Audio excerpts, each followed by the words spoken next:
Okay, welcome everybody to our Google Analytics training. We're going to talk about Google Analytics, specifically give you some tips on that tool, and then we'll also talk about some of the key website metrics we monitor in there for keeping track of the traffic and performance of a client's website.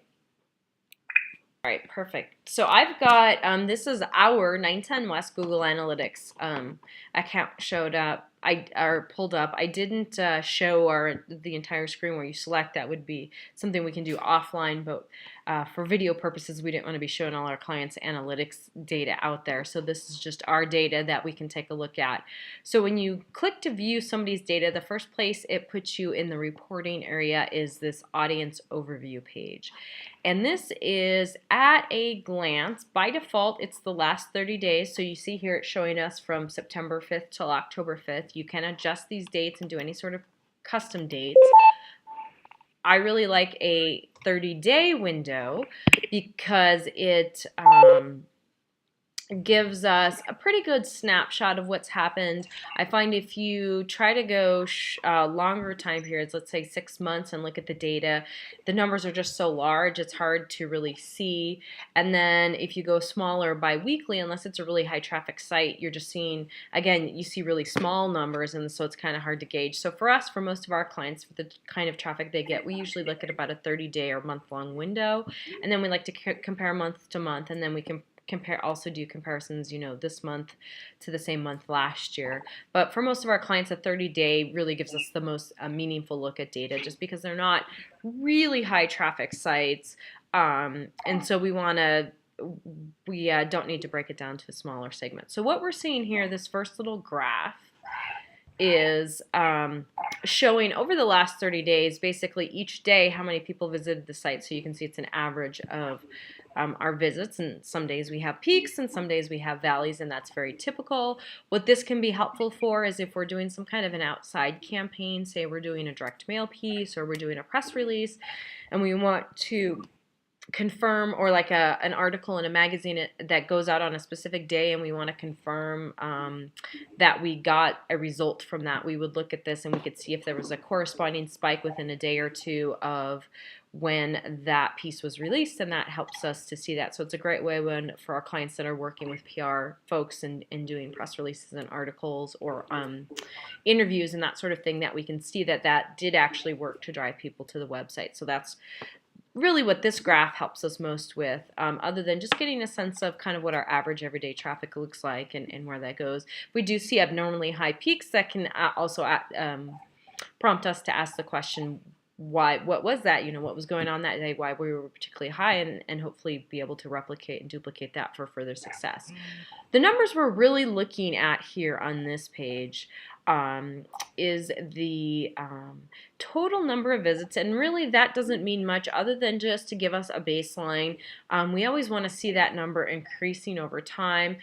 Really, the number of visitors is whether or not it's a good thing depends on each company and their particular strategy. So 300 visits in a month on a website isn't bad, it isn't great, but it really varies widely on the business, the industry, what they're doing, all kinds of things. But at least we want to see that number staying steady or growing over time. If we see that number getting smaller each 30-day window, that's where we might be concerned. But it's really more about quality, as Melissa Morrison's latest blog post explained. It's really about the quality of the visitor, not the quantity. So that's really, we use it only as a guidepost for us, nothing more.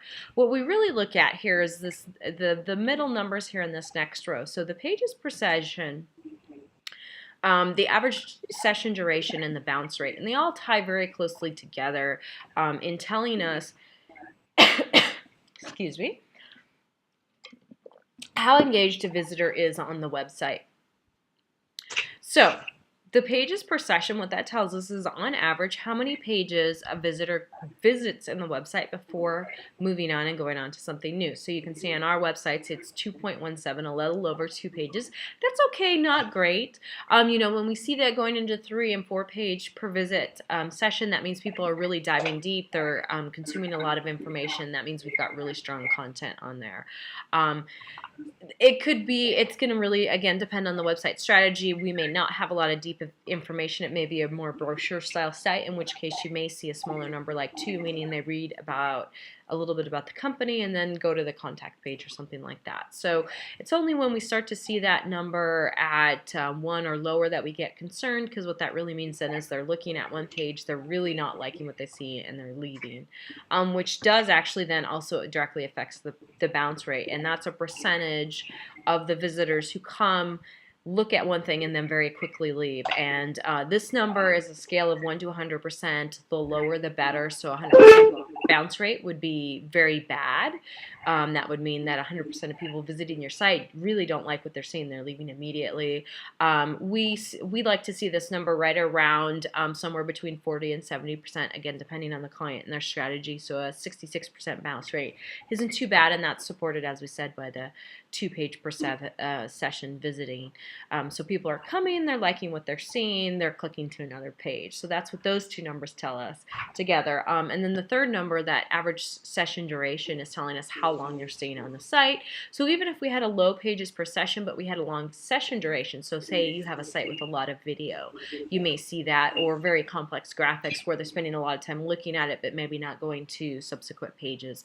So again, the higher the session duration, the better, because it means people are spending more time on the site, they're more engaged, they're liking what they see.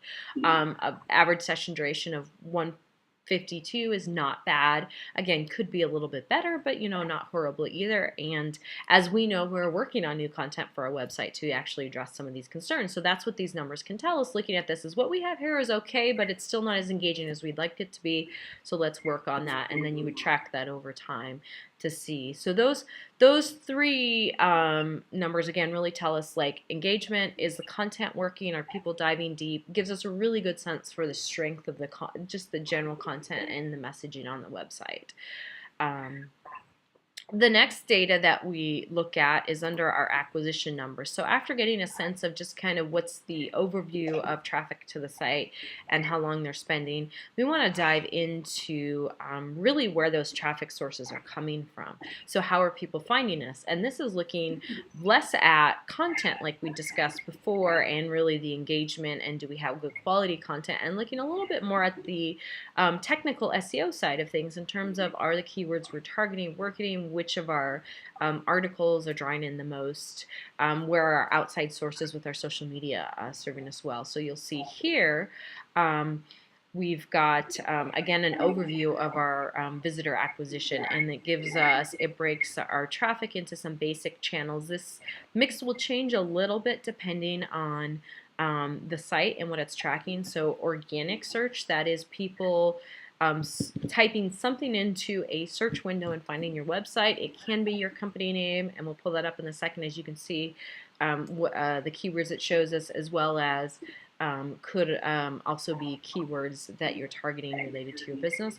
Direct means people have just typed your URL right in, went directly to the website, so they heard about you from a friend, from a business card, they saw an advertisement, that sort of thing. That can tell you, especially if you're doing some kind of outside marketing campaigns, how successful those are being, if people are coming over. The referral links, those are referrals from outside websites. So like when you click on ours, for instance, you'll see a lot of them are coming over from our client sites, because we have links to our website on those, and so people will click over to see who designed the site and check us out. But it can also be if you're part of a directory. So you'll see here we're part of the Gilbert Chamber, so people clicking over from our chamber listing, as well as other kind of more random aggregator directory sites we participate in. The social, this one actually tells you how well you're doing with your social media. So who's coming over from your sites and from where. So you can see our top referral source is LinkedIn, and in the last 30 days we've had 25 visits, which is a number we've seen increasing. So definitely shows that the time that we're spending on our LinkedIn posts is paying off, because we're getting people back over to the website. We've started very heavily sharing our blog posts via our LinkedIn company page, and so that right there tells us right away that that is well worth the efforts, and we want to continue that. Yelp is another one. You'll see a lot of referrals over people finding your business in the directory and then popping over to check you out, learn more about you. So just depending on what your social media strategy is what this mix will look like and how you can determine if it's successful. We focus almost entirely on LinkedIn. So for us, this tells us that our focus is working. If we were focusing on Facebook, it would tell us that we had a little work to do in terms of increasing that number, or perhaps we want to look at our audience and change our focus to something LinkedIn can. So this can help you to determine if your social media efforts are supporting your website, sending traffic to it, or if perhaps you need to take a look at that and adjust a little bit. Lastly is the email. So how many people are clicking over from an email, specifically our email newsletter, to our website. Again, this is a good number for us to look at. We rely a lot on our newsletter as a marketing piece to stay in touch with our existing customers. So this tells us how successful are they clicking the links in our emails, are they going to register and sign up, or whatever else we're sending to them. And this other one is just a kind of a basket of everything remaining. So this organic search, I saved the best for last really here, because what this tells us is the keywords people are using to find us. So you'll see the top one being not provided, meaning they most likely typed a company name in or somehow otherwise ended up on the directly on our web page. But otherwise, the rest of these tells us our top 10 keywords. So these are how people are finding us, and this can give us great data in terms of telling us if either the pages or blog posts or other content on our site what's doing really well, the keywords, if the keywords that we're targeting are being successful. For instance, you can see we've got a lot of Facebook showing up in our keywords, so if that's a primary service for us, that's obviously a big win because we're getting a lot of people coming over looking to find more information about Facebook. In our case, that's a service we're not necessarily looking to promote, but I recently picked up a great tactic where you can use to capture that. So on these pages where you are, for these keywords where we are getting people in, and I'll show us where we can see what pages they're visiting, we could actually use that as a lead capture on those pages to specifically capture them, maybe offer something a little bit more about LinkedIn to then get them on our email newsletter list and get them back into our flow. So this is our top 10 visits, so this can again help you to see how successful you're being in your keyword efforts, if what we're doing with SEO is working, or if we need to make some adjustments here as well. Those are the main statistics we look at. We can definitely dive a little deeper into some of this. One of the other stats that I like to look at, just on a high level, is the landing pages report, because it gives us a little different perspective than our keywords. So the keywords, again, are what people are typing in to a Google search window to find us. These landing pages here under the acquisition, under search engine optimization, is instead telling us where they're coming into our website. So this is where you definitely want to make sure that the keyword, if you're seeing a lot of that Facebook keyword, that it's popping over to a as you see here, a page about Facebook. If the two really aren't jiving, then you may have some misoptimization or need to adjust some of the keywords onto the pages. So you can see here some of our top articles. So this one we did on joining your local Chamber of Commerce is delivered really well for us. So the tactic I was talking about earlier, if it's something like that where it's a great informational piece, but perhaps isn't something that's going to necessarily drive people directly to our business, but we'd still like to capture that traffic, we may want to actually put a separate sign-up form on there for a specific call to action, something about the Chamber of Commerce, maybe have it pop up on that screen to encourage them to sign up for a newsletter, so that we can capture that traffic and hopefully put them into our funnel then, and then teach them more about our services. Same thing with the Facebook thing, because that isn't a primary service offering for us. We can bring them in, talk about how Facebook complements the other services, and hopefully educate them on what else they might want to take a look at. So this is just really helpful to see how your content is performing. I'm really excited looking at this because some of the new content we've recently added is showing up in our top 10, so that says that that's really getting people's attention. We've got a video in here which we just started doing videos, as well as some of our infographics, so that means those efforts are paying off. That may mean that we're also pulling people in from YouTube and Pinterest, although that would have showed up in our referral traffic, or they're clicking directly over from our blog finding that content. So all very exciting. One last item you might want to look at is this queries, and these are both pulling from Google Webmaster Tools, which is a separate tracking tool, but you can link it with your analytics account and see the data right in here because they really are similar. And what this does is show the top query results. So it's a slightly different version of that keyword list we looked at in the direct search results.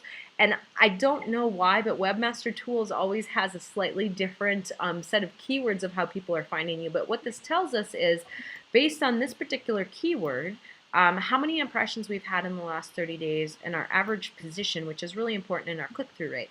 So what this can help us with is in terms of optimizing towards a particular keyword, this can tell us how successful we're being, because if we're not moving up in that average position, ideally to one of the top 3 or top 5 on that first page, we're not going to get as many click-throughs and we're not going to have as many impressions. So you can see like our video basics, that's actually done pretty well as an average position of 12, considering we just put that video out. Now if we wanted it to do even better, we may be able to go in and perhaps create some additional text or videos around that, or some additional ways to capture that keyword to even increase our ranking for that further.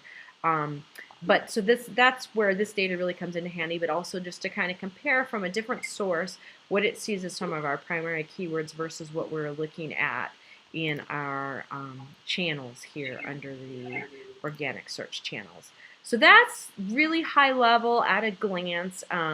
What some website statistics, the key ones that we look at in really determining the success of the site. I did mention Webmaster Tools, which I'll just show quickly. This is a separate tool we use where we can actually see that data in a separate place. Really just wanted to point out that you do set that up separately and then you can link the two accounts together.